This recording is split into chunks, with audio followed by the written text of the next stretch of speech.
ছোট ছোট দল যেখানে নিবন্ধন পেয়েছে সেখানে বাংলাদেশ ফরাজি আন্দোলন কেন পাবে না নিবন্ধন?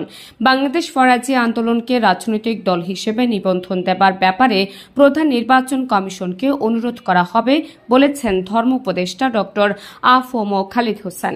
শুক্রবার বেলা 11টার দিকে মাদারীপুরের শিবচরে ব্রিটিশ বিরোধী আন্দোলনের অগ্রদূত ফরাজি আন্দোলনের প্রতিষ্ঠাতা হাজী শরীয়তুল্লাহ রহমাতুল্লাহ আলাইহির স্মৃতি বিজড়িত বাহাদুরপুর মাদ্রাসা ৮০তম বাৎসরিক ওয়াজ মাহফিলে প্রধান অতিথির বক্তব্যে তিনি এ কথা বলেন।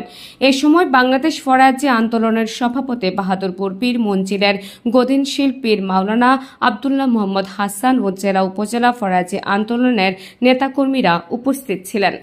এ সময় ধর্ম উপদেষ্টা আরও বলেন, আমরা আশা করি আগামীতে বই পুস্তকে হাজী শরীয়তুল্লাহর জীবনী ও সমাজ সংস্করণে তার অবদান তুলে ধরা হবে। এ সময় তিনি আরও বলেন, সকল ভেদাভেদ ভুলে গিয়ে আমরা সবাই এক হই, ঐক্য গড়ে তুলি, ঐক্যই শান্তি, ঐক্যই বল। আমাদের মনটা বড় করে ছোট মনের মানুষ দ্বারা সমাজের বড় কোনো কাজ করা সম্ভব না। ফরাজি আন্দোলনকে রাজনৈতিক দল হিসেবে নিবন্ধন আপনারা টাকা আছেন, আছেন, আপনারা আছেন, আমি নির্বাচন কমিশনের সাথে আলাপ করি।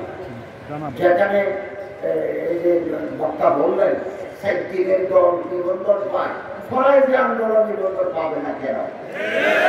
ফরাজি আন্দোলন আলহামদুলিল্লাহ দাওয়াতি, তালিমি, তাবলীগি, ইসলাহি সংগঠন, সিয়াসি সংগঠন, তারা কেন পাবে না? অন্যান্য দলরা যদি পায়, ছোট ছোট দলরা যদি পায়, অখ্যাত দলরা যদি পায়, কেন পাবে না? আমি এটা চিফ ইলেকশন কমিশনকে অনুরোধ করবো, আপনারা আসেন, ওনার সাথে কথা বলবো ইনশাআল্লাহ। এবং আলহামদুলিল্লাহ আসুন ভেদাভেদ আমরা বলে যাই, আমাদের অন্তরকে বড় করি।